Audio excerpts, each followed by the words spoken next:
let's get to the story of the weekend. Carolina. Almost forgot about this.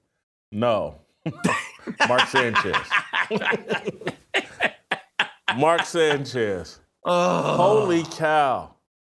Holy cow. What happened here?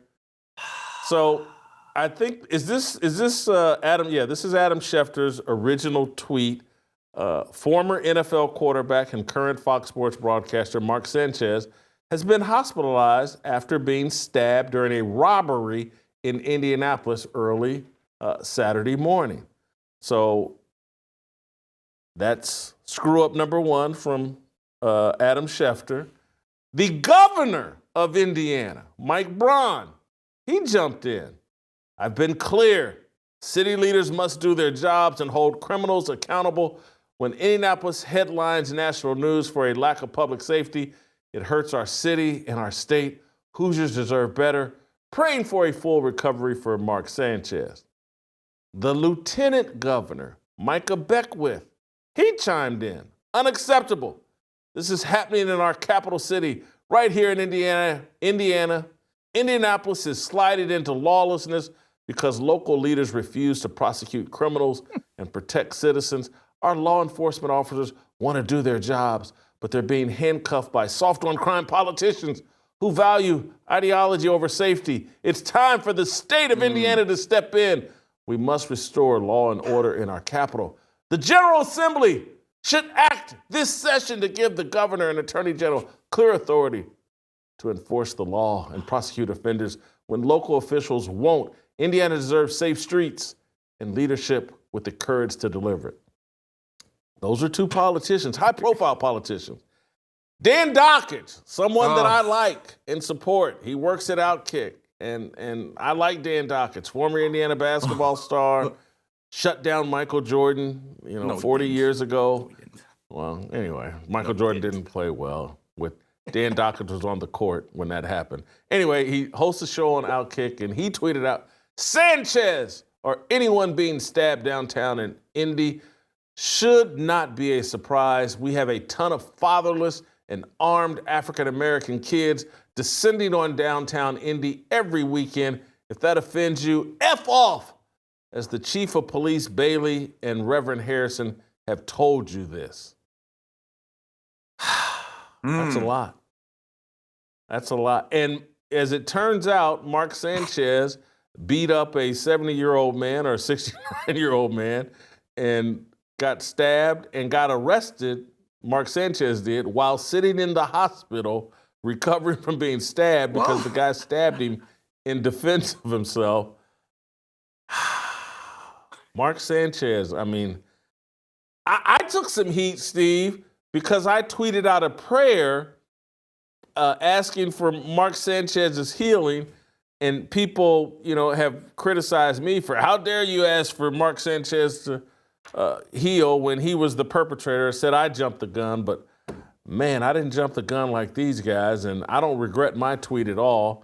The governor and lieutenant governor have both deleted their tweets. Good idea. Dan Dockage has doubled, tripled, and quadrupled down on his.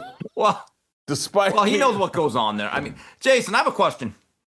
Did you ever think Mark Sanchez would outdo the butt fumble? He just did. He just butt fumbled a great job on Fox. Think about it. I mean, look, I'm not so sure who had a worse weekend as a quarterback in Indianapolis, Geno Smith or Mark Sanchez, but at least Geno didn't get arrested. Now I'm looking at pictures of the victim, that poor guy, Mark Sanchez turning the Wolverine. The thing about that story I thought was strange, because we heard 18 different versions. I don't know what's true. And then you have the police report. And one of the stories said he got into it with the guy delivering food and told him you couldn't park there. And I think that sounds strange because, Jason, as someone, I think you and I have both had food delivered. You don't care where these guys park. They're leaving in 30 seconds anyway. They could block me for all I care. Just get the hell out after I give you a great tip because I respect your work.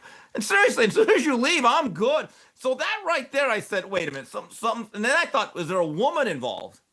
These things happen. But I was like, you're in Indianapolis. You're on job assignment. So I guarantee you there's an issue in Indianapolis. Our good friend, Ock Nation, has done videos about the crime in Indianapolis. I never knew. I thought it was a bunch of white kids shooting basketball at night. I didn't know all this other stuff. But there is an issue. But I do believe people from now on, when a crime happens, at least wait for the police report. You don't always have to be first. Just always be correct.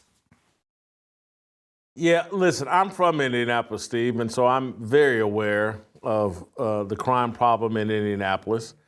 I trust, when I heard the news, that's the first thing that ran through my mind. It's like, hey, man, this is embarrassing for Indianapolis.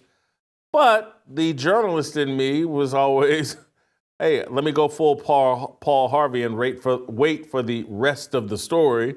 And so I just tweeted out prayer, not trying to editorialize over what the motive or who was responsible. But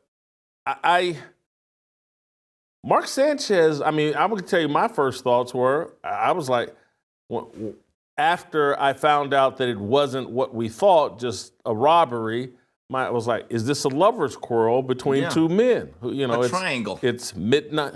Yeah, it's midnight. It's downtown Indianapolis, and then now it just sounds like, man, Mark Sanchez has some demons. I mean, I don't understand. Jason, you're making a good behavior. Yeah. Did he overdose on Bacardi or bath salts? I mean, seriously, I'm hearing, I think one of the reports that he was running down the alley doing wind sprints. I'm like, you're doing gassers at midnight? Bro, I mean, just like, seriously. I would have loved to have heard him call the game the next day after whatever he did the night before. Yeah, and I will say this, I'll give Brady Quinn hats off. Brady Quinn did an amazing job. I watched a lot of that game because, I'm heavy on the Colts. But hats off to Brady Quinn. But this is a wild story. Tell me this, though. If you're not to pick on Dan Dockich, because I really don't have no interest in that, but is Dan Dockich handling this properly? I think not. He should just delete, apologize. I understand standing on your word and standing your ground. But when you are wrong, the best thing to say, hey, you got me. Like I said about a week ago that the Chiefs were frauds. I may regret that. But I'm not going to double down on it. If they rip off 13 wins, I'm just going to have to be on freezing cold takes. So that's why I'm hoping they lose the next 8 games. But if I'm wrong, I'm wrong. You might as well come clean and admit it. Yeah, that's what I think. I hope they lose tonight. Dan, if you're... Dan, please. Dan, please. It's not too late. The mea culpa. Come on, Dan. You have till Tuesday. Come on, Dan. You're a good man. Don't do this. Don't do this. Everybody, the governor, lieutenant governor, they backed off, deleted their tweets. Dan's just being stubborn here. You made a mistake. Keep it moving. Steve, that's all I got on Dockich, Sanchez, the whole nine. Dirty Sanchez. Last thing. I'm not sure if his broadcasting career is over. What? I think in a lot of places. No. Hey, man. At Fox it is. At Fox it's over. It's over. There's no way you can keep him. There's no way. Come on. Maybe Barstool, that morning show, maybe they need a ratings boost. Maybe that one. Maybe there's going to be a bidding war. There'll be a bidding, all the smoke. Right. Okay. It is what it is. Cameron and Mace, the pivot, nightcap. But Fox, it's over. It's over. It's over at Fox. Come I don't on. know, man. He butt fumbled These that TV job, Jason. He butt fumbled that job. It's over at Fox. Give me a break. Come on. I tend to think you're right, but you never know. He may look more valuable in some people's eyes. He's got a criminal record now. If you enjoyed that video, be sure to hit the like button and subscribe so you never miss a moment of Fearless.